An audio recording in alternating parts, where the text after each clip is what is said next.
제2편 구약신학 교재는 97페이지 보시면 나옵니다. 지난 시간까지 성경신학에 대한 서론을 말씀을 드렸습니다. 성경신학의 서론. 서론에서 구약신학과 신약신학을 정리하는 데 필요한 기본적인 내용들을 이미 다 살펴봤습니다. 특히 이제 인식론, 성경신학의 원리, 어떻게 우리가 성경의 진리를 우리가 인식할 수 있는가에 대한 그 인식론까지를 확인을 했는데, 오늘부터는 이제 나누어서 구약신학을 나누어서 구약신학에 대한 내용을 살펴가려고 합니다. 그리고 3편에서는 물론 이제 신약신학을 정리하겠죠. 그런데 구약신학 들어가기 전에 그 구약신학이라고 하는 이 개념도 기존의 신학에서 있습니다. 구약신학이라는 과목이 있는데 그 과목하고 제가 말하는, 우리가 말하는 구약신학과는 근본적으로 차이가 난다. 성경신학에서도 물론 말씀을 드렸지만은 여기서도 물론 구약신학에서도 차이가 있다. 그 차이는 뭐냐면 우리가 말하는 것은 이제 구약이 창세기로부터 말라기까지 있잖아요. 말라기까지. 창세기로부터 말라기서까지 이게 구약이 있는데 이 구약 성경 자체에 논리가 있다는 것이 이제 우리 성경신학의 핵심이거든요. 일관된 논리가 있다.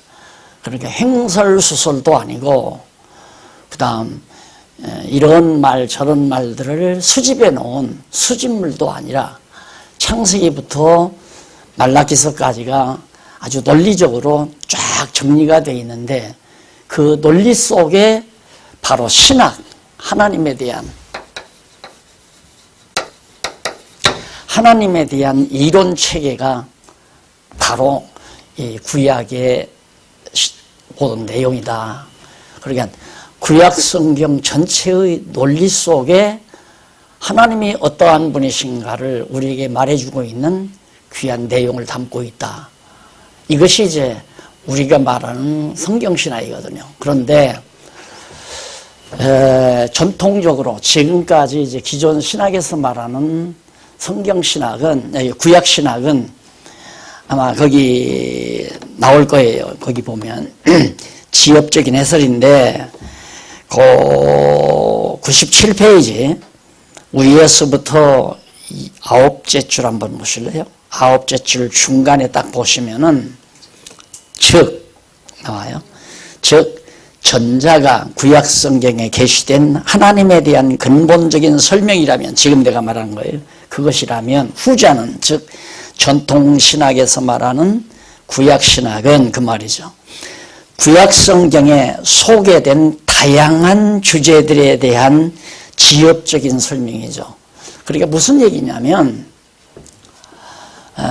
우리 성경신학에서 말하는 구약신학은 구약성경이라고 하는 이 내용 자체가 그냥 한 폭의 그림으로 딱 정리가 되어 있어요.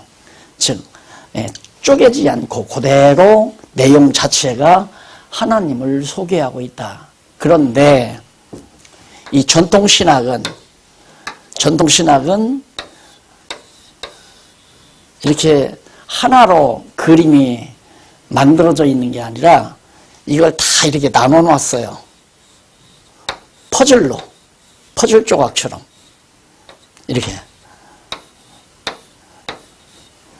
그래 놓고는 이렇게 이제 다 오리는 거예요. 왜 그러느냐면 전체는 안 보이니까 나는 이만큼만 잘라서 내가 공부하겠다 해서 파편적으로, 지엽적으로, 그러니까 무슨 예를 들어서 우주의 기원이라든가, 구약 성경에 하나님께서 천지창조하잖아요. 그러니까 야, 우주의 기원이 어떻게 됐을까? 그래서 우주의 기원 이렇게 해서 그거 하나만 잘라서, 그 부분만 잘라서 연구를 해요. 아, 나는 노아 홍수에 대한 얘기를 연구하겠다 해서 노아 홍수에 대한 이야기. 안 그러면, 아, 나는 인간 타락에 대한 내용을 공부하겠다. 그래서 뭐, 우주의 기원이라든가, 노아 홍수라든가, 인간 타락이라든가, 이런 등등의 부분적인 주제들로 다양하게 막 잘라놨어요. 이렇게 막 다 잘라놔.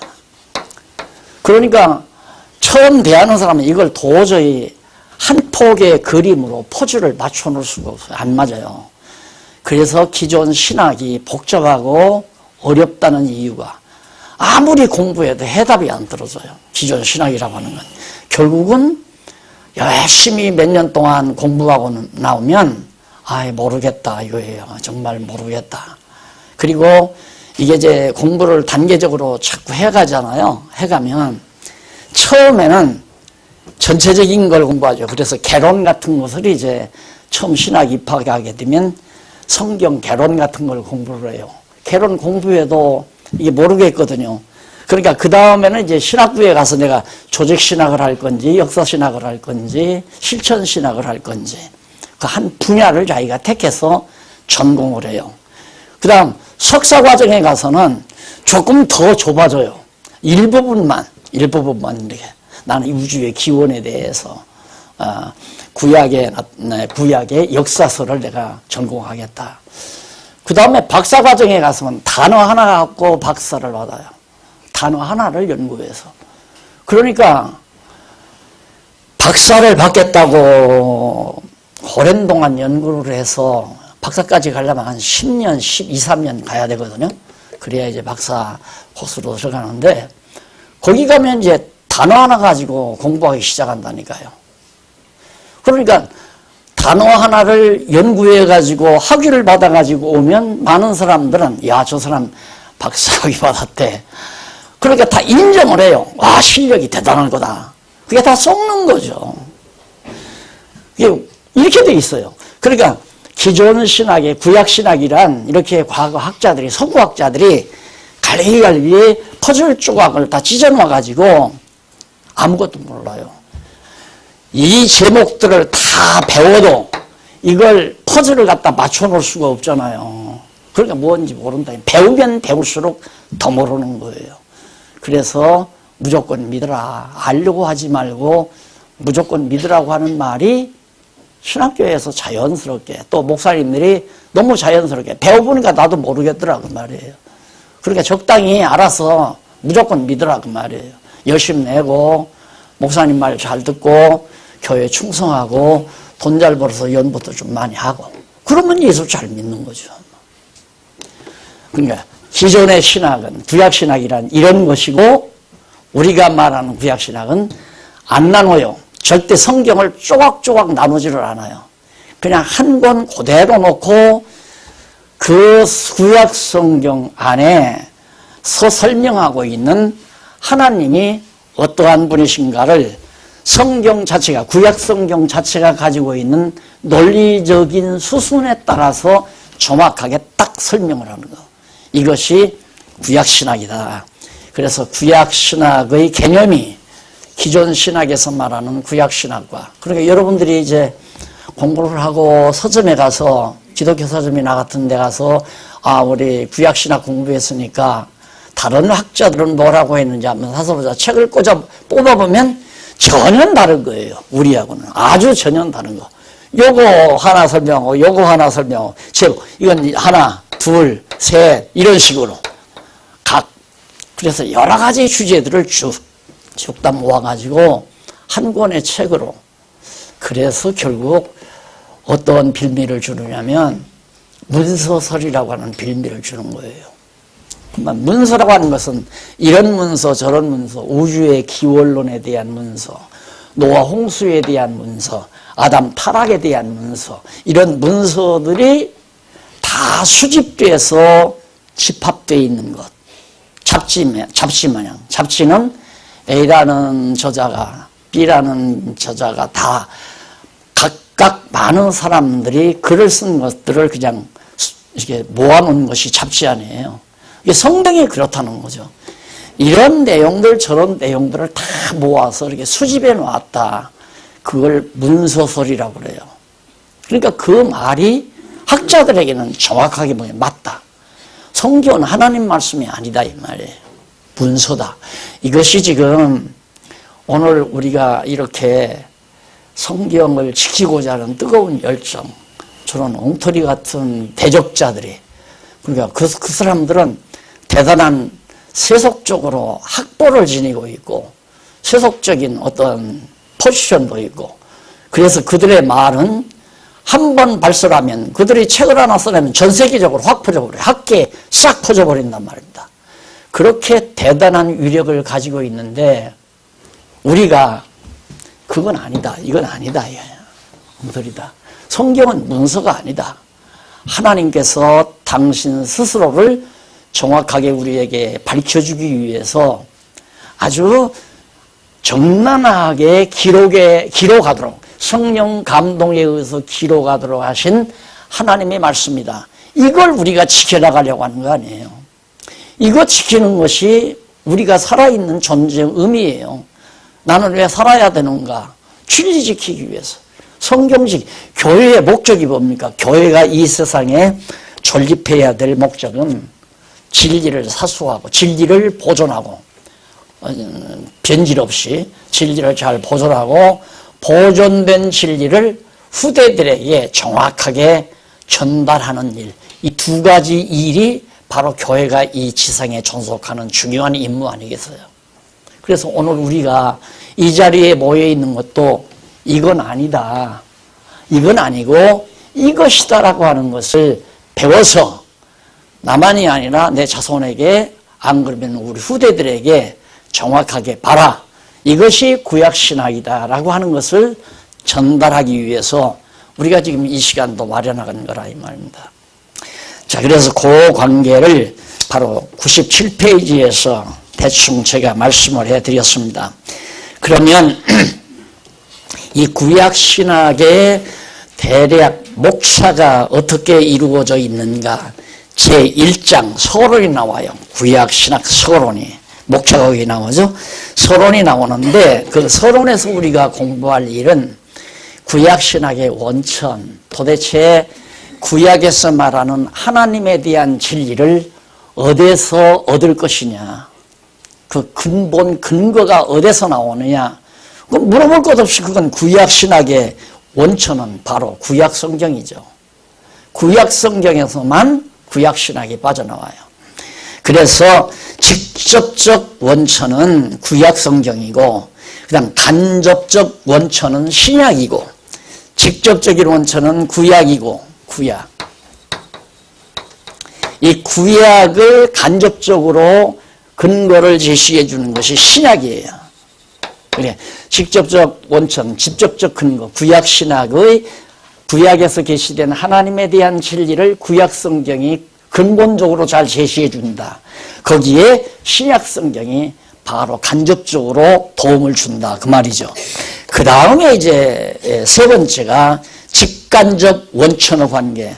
그러면 구약과 신약이 바로 이건 직접적 원천이고 이것은 간접적인 원천인데, 이 구약과 신약이 어떤 관계가 있는가, 그걸 정리하는 것이 바로 제1절 구약신학의 원천에서 정리하게 됩니다.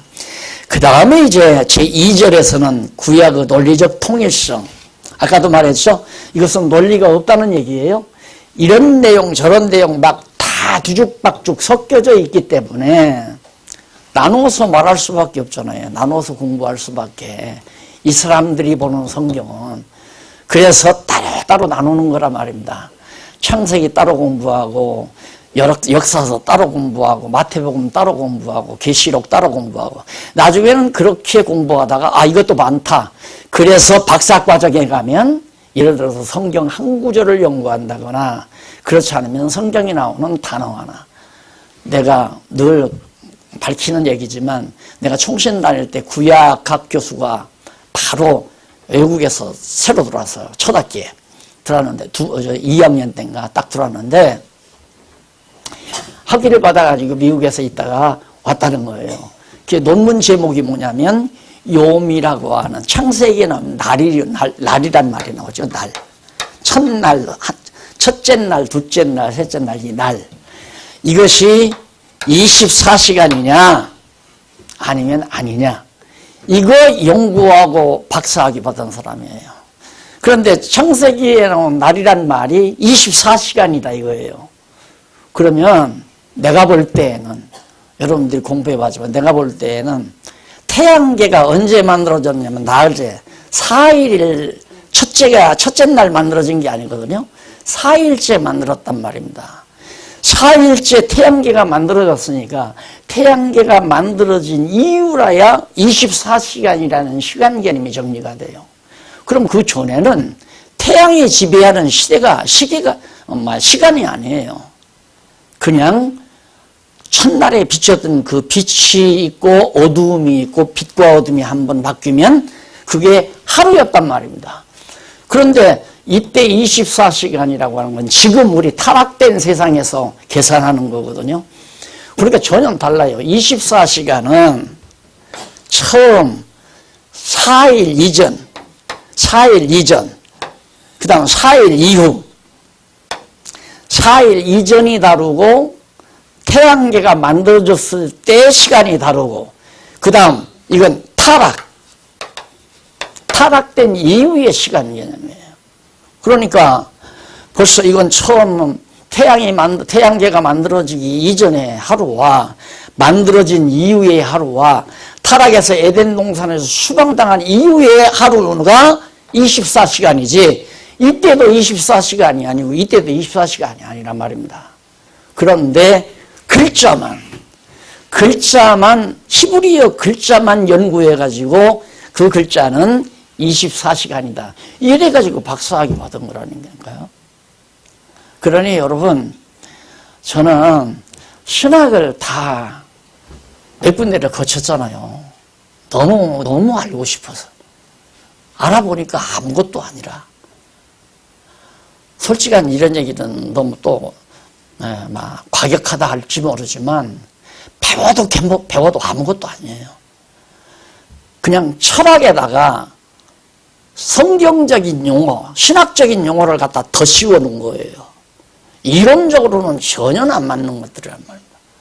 그걸 가지고 어떻게 보이지 아니하는 하나님을 알아서 우리가 경외하고 그 하나님에 의해서 내 생명을 걸고 그 하나님에 의해서 내 존재 의미를 파악하고, 아니 보이지도 않는 하나님, 확인도 되지도 않는 하나님, 그럴 것이라고 하는 가정을 가지고 내가 생명을 걸고 목숨을 내대겠느냐 이거죠. 불가능하잖아요. 그래서 종교라고 하는 것은 참으로 허무맹랑한 거예요. 종교는 참 허무맹랑한 거다. 그래서 유약자가, 인간이 나약할 때 종교심이 더 발로해요. 나약한 자들이. 내가 능력이 없고 좌절하고 힘이 없을 때 의지할 곳을 찾잖아요. 그 의지할 곳을 찾는 그걸 종교심이라고 그래요. 근데 기독교는 종교심이 아니에요. 종교심이 아니라 진리에 대한 확증. 아, 정말 하나님이 살아계시구나. 이게 확증되는 거예요. 딱 분명하게 확증. 그러니까 이건 종교심, 막연한 어떤 힘을 의지하고자 하는 종교심이 아니라 말입니다. 그러니까 인간들은 자기보다 힘 있는 사람을 다 의지하고 싶어 하잖아요. 누구나가 다. 그것도 하나의 우상종교예요. 우상종교. 자기보다 능력 있는 자를 의지하고 거기에 목숨을 거는, 또 거기에 충성을 맹세해야 하는, 그거 다 종교거든요. 다 샤머니즘. 그러니까 기독교는 그것과는 전혀 달라요. 성경이 너무 분명하니까 맞다 이거예요. 뭘로 보나 전능하신 하나님은 살아계시다. 이게 발견이 되니까 그 하나님이 나를 이 세상에 보내셨고 나를 다 주관하시고 내 삶을 인도하시고 내 죽는 날과 태어나는 날을 다 정해놓으시고 인도해 가신다는 그런 하나님이 살아계시다는 확증, 그냥 막연히 그럴 것이다가 아니라 확증을 하고 맞다. 나는 그를 알고 그를 경외하기 위해서 이 세상에서 그걸 배우고 여호와 하나님 알기를 노력하고, 그래서 여호와를 아는 것이 지식의 근본이며 그를 경외하는 것이 인간의 제일 되는 본분이다. 이걸 정확하게 알고 안 다음에는 이제 행위가 나오잖아요. 행위가 안 다음에는 그게 이제 우리 기독교란 말입니다. 그래서 일반 종교와 기독교는 전혀 다르다. 아주 다르다. 요즘에 소식을 들으니까 어느 분이 예수를 좀 믿으려고 보니까, 믿어보려고 보니까 이 교회에 가서 믿어보니까 마음에 안 들고, 이 교회에 가서 믿어보니까 저 교회하고 이 교회하고 또 틀리니까 또 이상하고, 저기 가니까 또 이상하고, 그래서 방황하는 자가 있었는데 그분을 누가 지도해달라고 그래서 어느 분이 가서 지도를 했대요. 해서 우리가 그 교재로 쓰는 거 있잖아요. 종교, 바로 종교와 기독교, 성경, 종교와 기독교 그리고 성경, 이 신인부 교재, 이걸 공부하고 나서 종교란 무엇인가를 깨닫고 놀라 깬 거예요. 아하, 이것 함부로 종교에 접근하면 딱 사기당하기 딱 알맞잖아요. 모르고 접근하니까. 이게 종교와 기독교를 같이 취급한다니까 많은 사람들 전혀 달라요. 종교는 인간 편에서 좀 똑똑하다는 사람들, 약간 하마터면 사기성이 있는 사람들이라고 할 뻔 알았어요. 그런 사람들이 있어요. 그게 교주예요. 사기성을 가지고 종교 행위를 시작하는 게 바로 교주가 되는 거란 말입니다. 아니면 어리숙해져 조금 미련해가지고 자기가 뭐 이렇게 도를 닦는다고 이렇게 생각해보니까 뭐 하나가 아이디어가 딱 떠올라요. 그럼 그게 바로 득도했다는 거죠. 득도.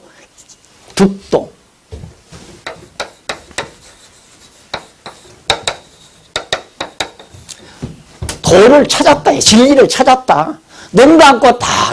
그래. 이것도 네가 아니야. 득도 찾는 방법. 또 뭐 깊이 명상하고 연구하고 그런 것도 이제 소위 득도했다고 해서 좀 똑똑한 사람이 얘기하다 보면 공감하는 사람이 많아지면 그 사람들이 다 제자가 되고 그래서 하나의 종교 집단이 이루어지는 거고, 기독교는 전혀 달라요. 인간이 만들어내는 게 아니라 하나님께서 성령 감동으로 기록을 해서 우리에게 주신 계시의 말씀, 하나님의 말씀, 성경에 의해서 바로 내가 하나님의 백성으로 살아가는 삶이죠. 전혀 출발이 하나님으로부터 출발하고 종교는 인간으로부터 출발하잖아요. 인본주의적인 거. 그러니까 내가 자꾸만 절대 종교에 놀아나면 안 된다. 인간들이 집단을 이루어가지고 종교를 한다고 하면 거기도 역시 사기성이 많이 나타난다. 그래서 내가 바로 인간적인 조직은 아니다. 종교, 기독교라고 하는 것은 인간들끼리 서로 이렇게 조직해서 그렇게 하는 게 아니다. 하나님의 말씀에 의해서 다 하나님을 아는 것과 믿는 것이 하나 된 자들이 마음과 뜻이 모아져서 진리를 위해서 하나님의 영광을 위해서 살아가는 삶 자체가 기독교다 이 말이에요. 그런데 기독교를 빙자해가지고 또 그 교인들 가운데 똑똑한 양반들, 소위 이제 우리 목사님들 좀 비교적 똑똑하잖아요. 신학을 해서. 똑똑한 목사님들끼리 모여서 이게 집단 만들어서 좀 순박하고 정말 솔직하고 건전하게 순수하게 살아가고자 하는 많은 영혼들을 딱 장악해놓고 너는 내 제자야, 너는 죽는 날까지 나만을 섬겨, 이런 식으로 조직 만들어서 이끌어가는 게 바로 교회 모습 많잖아요. 그런 경우들이. 그건 아니다.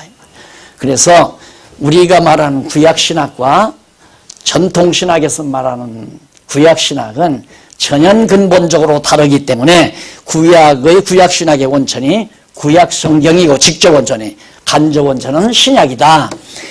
그래서 이제 구약의 논리적인 독해서 이것이 완전히 하나의 논리로 창세기로부터 말라기까지 완전히 끊임이 이렇게 차단되지 않는, 논리가 차단되지 않는 완벽한 일관된 논리 체계로 딱 정리가 돼야, 그래야 진리 아니에요. 내가 늘 말하지만 진리는 두 가지 조건이 있어요. 논리, 그 다음 두 번째, 그 논리에 대한 근거, 사실 근거. 이게 사실이죠. 논리적인 일관성, 논리가 일관되지 않으면 안 돼요. 논리. 그러니까 재판하는데 재판의 방법이 뭐냐면 논리 싸움이거든요. 법리 싸움이란 말입니다. 당신 말하는 게 법리적으로 맞으냐 안 맞으냐. 당신이 지금 아르바이를 자꾸 말하는데 그것이 서로가 맞아떨어지느냐 안 떨어지느냐. 앞에서 말할 때에는 아침에 했다고 얘기해놓고는 다음에 얘기할 때는 오후 3시쯤이라고 얘기하면 거짓말이 드러나잖아요. 아까 얘기할 때는, 조금 전 얘기할 때는 오전에 시작했다고 하면서 왜 여기에서는 오후 3시에 했다고 그러냐. 안 맞는 거죠. 논리가 안 맞으면 당신은 거짓이요. 그래서 구속되는 거 아니에요. 들어가! 가서, 너 증거인멸하니까 가서 들어가 있어. 논리라고 하는 게 있어요. 그만한 죠. 일단은 논리가 매끄러워야 돼요. 하자가 없어야 돼요. 전혀. 그러면 그 논리만 하자가 없으면 되느냐? 아니에요. 그 논리에 대한 사실 근거가 필요해요. 실제로 그렇게 됐는가? 그러면 내가 지난번에도 말씀드렸지만 내가 오후 3시에 부산에 있는 친구하고 어느 다방에서 어느 커피숍에서 커피 마셨다. 그런데 어떻게 내가 3시에 부산에 있었는데 오전 7시에 그 방에 들어가서 내가 돈을 가져갔겠느냐. 난 그 돈 가져간 적 없다. 자꾸 저 사람은 그 돈이 그 서랍에 있다는 사실을 나밖에는 모르기 때문에 도둑질을 내가 했을 거라고 얘기하지만 도둑 맞은 그 물건은 내가 7시에 했다고 그러지만은 7시에 도둑 맞았다고 하지만은 나는 그 7시에 부산에 있는 친구하고 그 전날 가가지고 어느 커피숍에서 커피를 마셨다. 그리고 부산 가는 티켓, KTX 티켓하고 그다음 다방에서 차 마셨던 영수증하고 그리고 다방 주인 증인하고 딱 돼가지고 이 사람 어제 아침 친구하고서 차 마셨습니다. 그러면 당신은 죄인 아니에요, 풀려나요. 이게 사실 근거가 꼭 있어야 한다 이 말입니다. 그러니까 성경은 어떻게 해서 이거 우리가 진리라고, 구약이 진리라고 믿는가? 하나님께서 정말 어김없이 이랬다 저랬다 하지 아니하시고 생육하고 번성하라, 땅을 정복하라, 다스리라 말씀하시고 역사적 사실로 아브라함 후손을 통해서 그대로 역사적 사실로 이뤄놓으셨다 이 말입니다. 몇 천년 이후에 아브라함에게 1000년 전에 언약하시고 1000년 이후에 다윗을 통해서 완벽하게 역사적 사실로 이뤄놨다 이거예요. 그런데 어떻게 진리가 아니에요? 왜? 어떻게 안 믿어지느냐 이 말이야. 아무리 고약스러운 재판관이라도 어쩔 수가 없어요. 무죄 석방해야 돼. 당신 맞다. 당신 이론이 맞다. 그런데 당신은 범죄 안 했다. 무죄 석방시키잖아요. 그러듯이 성경이라는 게 논리가 일관돼야 되기 때문에 거기 2절에서 구약의 논리적 통일성, 그런데 구약에는 역사서, 그 다음 시가서, 그 다음에 뭐가 있냐면 선지서가 있잖아요.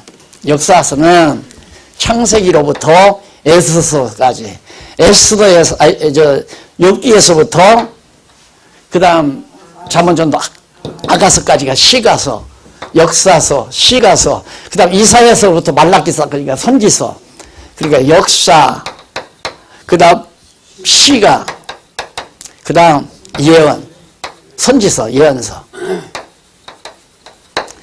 이런 내용들인데 역사서의 통일성, 역사서가 아주 일관되게 통일되어 있어요. 그게 아까 말한 대로 1000년 전 아브라함에게 언약해 놓으시고 1000년 이후에 다윗으로부터 완전하게 언약을 이루셔서 언약대로 역사가 이루어졌다 이 말이에요. 이게 진리죠. 역사서가 진리란 말입니다. 그런데 그 역사서와 시가서가 밀접한 관계가 있어요. 그게 뭐냐면 하나님께서 이렇게 역사서에서 이루신 놀라운 하나님의 능력과 신실성과 전능성과 자비성과 영원성을 노래한 게 시가서니까 바로 관계가 깊잖아요. 역사서를 모르면 시가서를 해석할 수가 없어요. 그리고 예언서란 뭐냐? 하나님께서 역사서에서 이루어주신 이 모든 사실들을 선지자들이 해석을 해주고, 그리고 지금 이루어지고 있는, 되고 있는 일들을 가르쳐주고, 장차 되어질 일을 예언해주고, 그러니까 역사서와 예언서도 선지서도 아주 밀접한 관계가 있는 거죠. 그래서 구약 전체가 논리적인 통일성을 지니고 있다. 그걸 정리해 주는 것이 제2절에 나와요.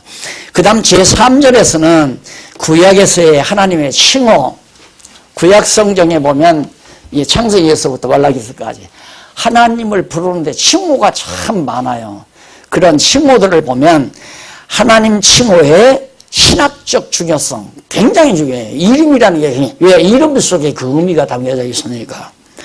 그 다음에 언어학적 분석, 하나님의 이름에 대한 언어학적 분석을 하고, 그 다음 하나님 칭호에 대한 신학적 의미를 파악을 하고, 그래서 중요성과 언어학적 분석과 중요성을 하나님 칭호에 대해서 정리하고, 제4절에서는 구약신학의 주제입니다.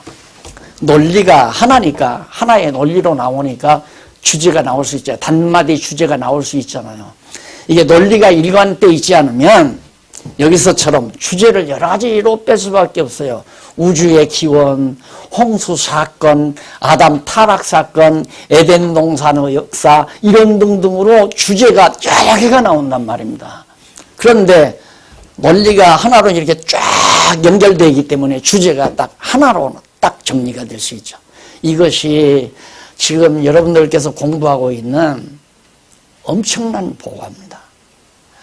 이게 과거에 그 신앙의 선배들이 이걸 찾으려고 예수님이 왔다 가신 이후 2000년 동안, 특히 종교개혁 이후에 500년 동안 그렇게 신앙의 선배들이 머리를 싸매고 연구실에 들어앉아서 머리가 허옇도록 연구한 것이 뭐냐면 성경의 진리라고 하는 것을 확인하고 싶어서, 정말 성경은 논리적 일관성이 있는가, 그 논리에 대한 사실 근거가 있는가, 아무리 연구해도 그걸 못 찾겠다 이 말이에요.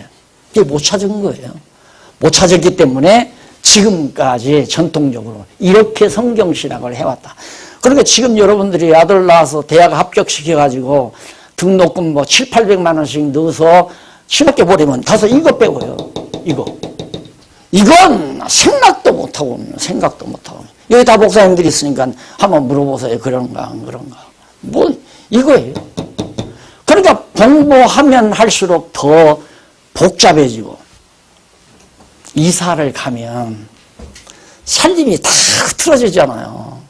요즘에는 이사하는 업체들이 지혜로워가지고 아주 바구니 다 이렇게 분야별로 담긴 해요. 그래도 갖다가 늘어놓으면 복잡하잖아요.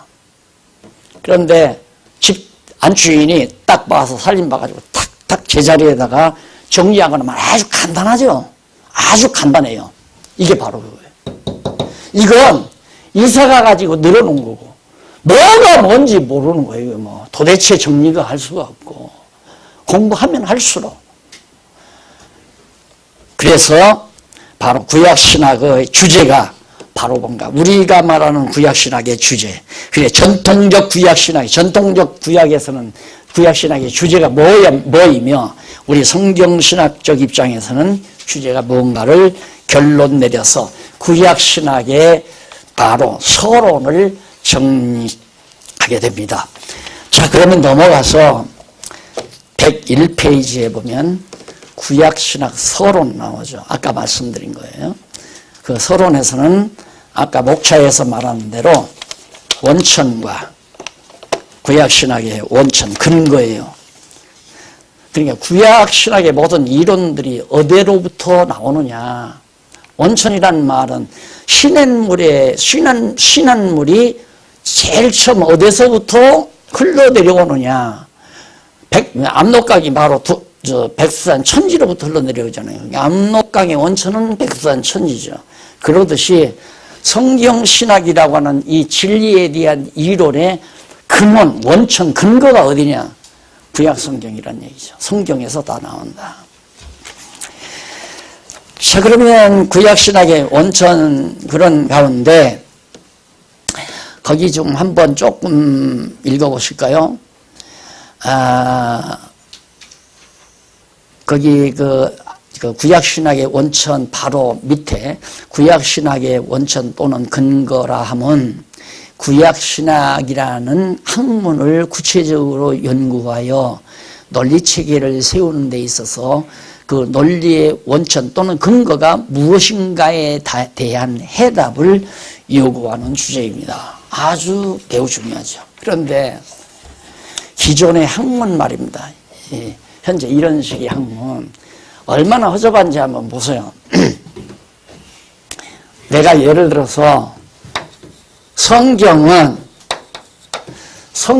기독교 경전이다. 기독교 경전이다. 이게 틀린 얘기 아니에요. 그럼 내가 이걸 주장해요.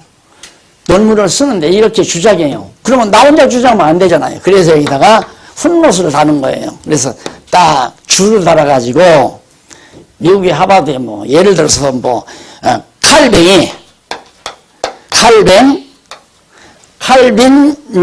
쓴 예를 들어 기독교 강요 몇 페이지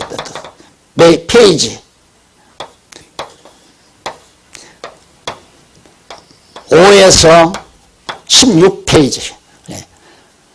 거기 보면 기독교 강요 1권 5페이지에서 16페이지에 보면 바로 칼빈이 성경은 기독교 경전이라고 했다. 그래서 나도 성경은 하나님 말씀이 아니라 기독교 경전이다. 그러면 이 논문을 지도하는 지도교수는 맞다. 너 잘 썼다 이거예요. 그러면 잘못되게 기록된 선배들의 내용을 근거 삼아서 잘못된 말을 해도 학위가 나와요. 그런데 이런 문제에 대해서 고민하는 사람이 없어요. 고민을 안 해요. 이거 당연하다 이거예요. 이렇게 해야 한다 이거예요. 그래서 여러분 제가 책을 쓸 때 이거 사람 이론 안 하잖아요. 성경에서 전부 뽑아오죠. 성경은 하나님 말씀이다 했을 때 이건 바로 어디서 딱 해놓고 디모데전서 바울이 디모데전서 몇 장 몇 절 어디 딱 그래 본문까지 딱 이렇게 해주잖아요. 성경이 하나님의 말씀이라는 것은 하나님의 말씀 성경 디모데전서 몇 장 몇 절에서 이렇게 밝히고 있다. 이건 대단한 거 아니에요. 그러니까 이 논리의 원천이 어디서 나왔냐면 디모데전서에서 나온 거다. 성경에서. 그래 이래야 맞잖아요. 이래야. 그런데 지금 막 태산처럼 쌓이는 모든 책들이 이런 식으로 칼빈은 뭐라고 루터는 뭐라고 했고 해서 막 줄을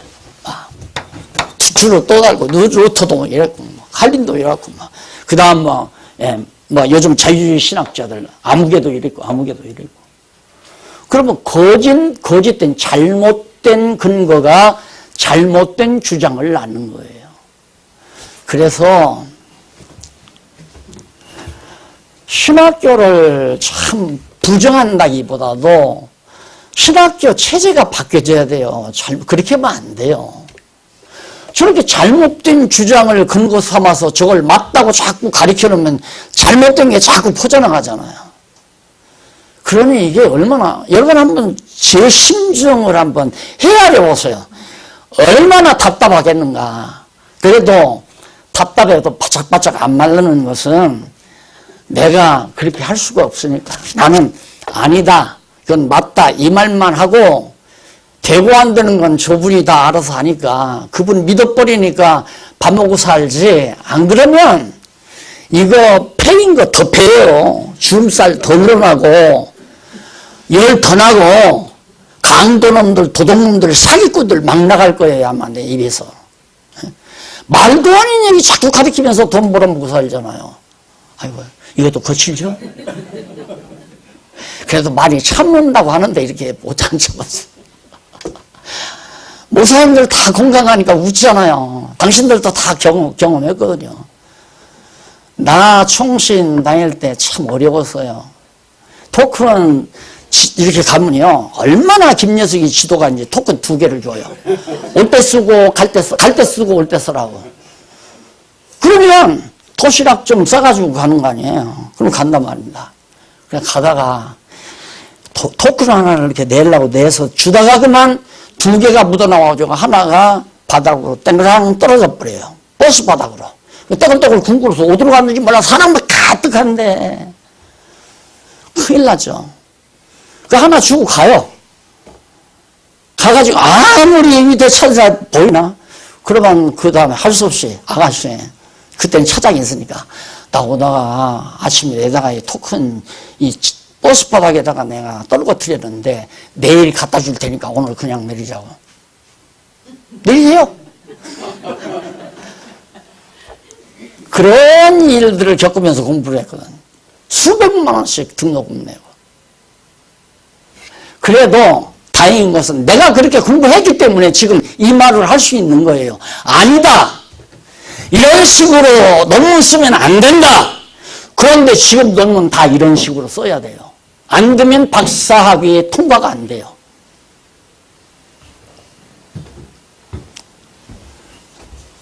그래서 구약신학의 근거 내용이 매우 중요한데 직접적 원천이 구약신학은 구약 안에서만 근거를 뽑아서 정리를 하는데 예를 들면 구약에서 처음 하나님을 정박하기 위해서 천지를 창조하신 하나님, 전능하신 하나님 얘기할 때 하나님이 빛이 있으라라고 명령했잖아요. 그럼 빛을 창조했느냐 안 했느냐 그걸 알기 위해서는 사도 바울이 바울서신에서 바울이 뭐라고 하냐면 빛이 있으라 그렇게 말하지 않고 빛이 비추라 그랬다 이 말이에요. 빛이 비추라. 그러니까 첫날 창조에서 빛이 어둠이 캄캄하니까 빛이 비추라고 그렇게 하나님께서 말씀한 것은 이미 있는 기존의 빛, 영원한 빛, 하나님이 지어놓으신 영원한 빛, 그 빛을 향해서 어두운 가운데 비추라고 한 것이지 빛을 첫날에 이렇게 만들어 놓은 게 아니다. 이렇게 설명하는데 신약에 있는 말씀을 뒷받치면서 도와준다 이 말이에요. 그래서 이건 간접적 원천이고 구약은 직접적 원천으로 그렇게 사용하면서 구약신학의 논리를 전개해 간다. 바로 그래서 직접적 원천인 구약 거기 나오죠. 거기 2번째 문단 그 밑에서 보면 그러니까 102페이지 밑에서부터 4번째 줄 거기 줄 바꾼 데 나오죠. 성경이 진리임을 부정하는 인본주의 신학자들은 성경이 하나님의 계시의 말씀으로서의 진리가 아님을 입증하기 위하여 온갖 노력을 다하고 있을 뿐 아니라 고등비평 작업을 멈추지 않고 있는 실정이다. 이게 고등비평이라고 하는 것은 하나님의 말씀이 아니다, 기다 이렇게 막 자기들이 다 결론 내리는 아주 고등한 방법으로 성경을 하나님 말씀이 아니라고 증거하는. 그러니까 요즘에 신진학자들은 성경을 하나님의 말씀으로 믿기 위해서 연구하는 것이 아니라 하나님이 없다는 사람들이 신학자가 돼요. 그러니까 내가 젊은 사람 하나가 하버드 신과에 갔대거든요. 근데 갔다 와서 하는 얘기가 목사님 신과예요. 하나님이 없다고 하는 사람들이 신과를 들어와요 그러더라고. 그러면 그 사람들이 신학을 왜 공부하느냐? 지금 신학의 맹점을 지적을 해서 성경이 하나님 말씀이 아니다. 성경이 하나님 말씀 아니다. 이걸 증명하려고 신학을 한다 그 말이에요. 그래 나는 반대로 성경이 하나님 말씀이 아니라고 이런 식을 공부해 놓고 성경이 하나님 말씀이라고 하는 것을 결론 내린 거죠. 왜? 성경에서 근거를 찾기 때문에. 근데 잘못된 진보주의 학자들은 성경에서 근거를 찾는 것이 아니라 선배 학자들의 글에서 근거를 찾아서 자기 논리를 정당화하는 거란 말입니다. 그러니까 이걸 가리켜서 쉬운 말로 소경을 인도하는 거죠. 잘못된 소경이 주장한 것을 저도 소경이니까 소경의 인도를 받아 소경의 인도를 받아 책을 쓴다. 논문을 전개한다. 이런 얘기가 되는 거예요. 그래서 왜 모든 사람들은 일단 성경은 알 수 없는 거. 복잡하고 이랬다 저랬다 하고 이 말했다 저 말했다 하고 도대체 성경은 무슨 뜻인지를 알 수 없다고 포기해버렸어요. 근래에 있는 게 이제 그거 포기했어요. 그러니까 성경 공부 안 하면 무식한 사람으로 취급받아요. 성경을 뭐로 공부하느냐고. 그 하나님 말씀인 줄 아느냐고. 아니다 이거예요. 목사가 그래요. 목사가. 성경이 하나님 말씀은 아니더라고. 잘못된 목사들이. 그러니까 정말 구약 성경 안에서만 근거를 제시해서 성경은 하나님 말씀이다. 우리는 아주 너무 분명하죠. 역사서를 통해서 하나님이 말씀한 대로 하나님이 말씀한 논리대로 역사적 사실로 이루어졌다. 논리대로 말하는 것은 언약이고 사실로 이루어진 일은 성취고 그러니까 언약하시고 성취된 내용이 역사서에 기록됐다 이 말이에요. 그걸 보니까 와 진짜 이건 하나님 말씀이다. 어떻게 하나님께서 1000년 전에 말씀한 것이 1000년 후에 이루어지고 어떻게 모세에게 500년 전에 말씀한 것이 500년 이후에 이루어지며 다윗에게 언약하신 말씀이 어떻게 다윗 당대에 그게 하나하나 이루어져 가고 있는가. 하나님이 살아계시지 않고 하나님의 말씀이 아니라면 그렇게 되질 수가 없거든요. 이 세상 어디에도 이런 일은 없고 이런 논리는 있을 수가 없어요. 그래서 성경은 하나님 말씀이다 라고 우리가 믿을 수밖에 없죠. 믿어지니까. 그러니까 내가 믿으려고 노력하는 것이 아니라 알고 나면 그냥 믿어줘요. 그래서 내가 자꾸만 말씀드리는 게 그냥 성경만 가리켜라.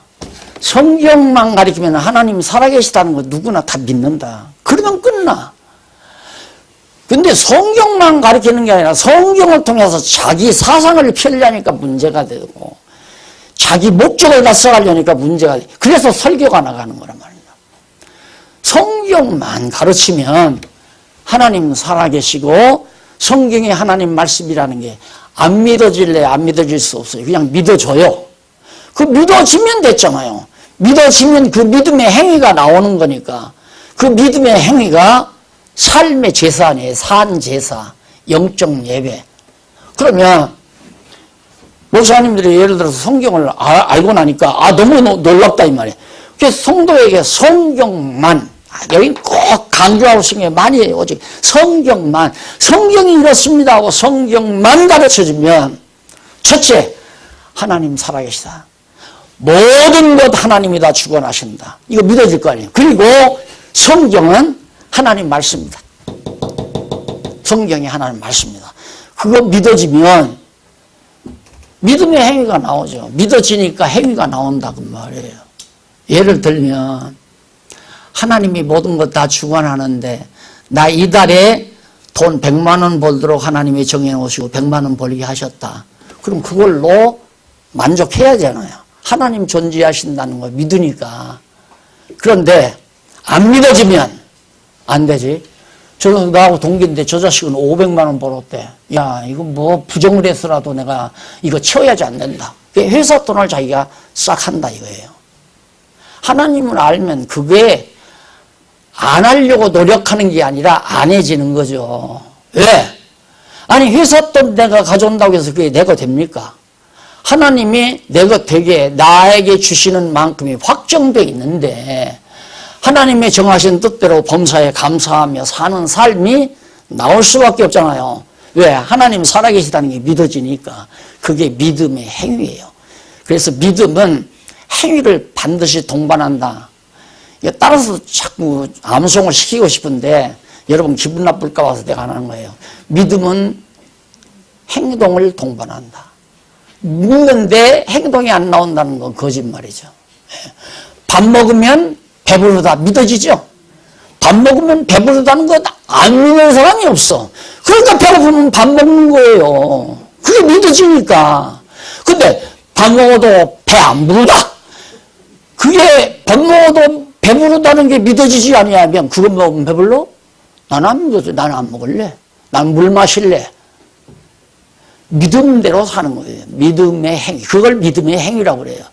그런데 자꾸 안 믿어진 걸 믿게 만들어서 행동하게 하려니까 목사는 다급하지요. 성도들이 열심히 내서 돈도 좀 많이 나와야 되고 열심히 충성해야 되는데 그러니까 급하니까 막 믿기도 하고 막 행위도 하게 하려니까 설교가 자꾸 터져나오는 거란 말입니다. 구약신약의 원천, 간접적 원천, 신약까지를 여러분에게 말씀드렸습니다. 차 한잔 하시고 10분에 들어오세요.